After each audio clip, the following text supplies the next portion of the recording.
應該都幾健康啩，因為佢話低脂啊嘛，咁應該係健康啩。會嘅，其實如果係買嗰款零食，見到佢有即係可能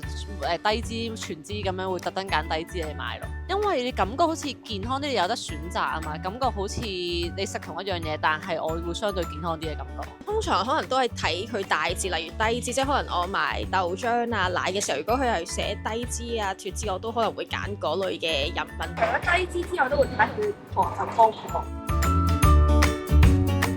咁其實喺市面上買到嘅低脂零食咧，未必一定係完全健康嘅，因為好多時候咧，低脂嘅零食嘅糖分含量啊，或者鈉質嘅含量咧，都有機會相對偏高嘅。咁最好都係睇翻我哋嘅營養標籤咧，去揀啲較為健康嘅小食啦。咁如果真係想揀啲低脂嘅小食咧，最主要都係揀低糖同埋低鈉含量噶啦。咁如果想再健康啲，揀啲低脂嘅零食咧，就可以參考翻營養標籤裏邊嘅總脂肪含量啦。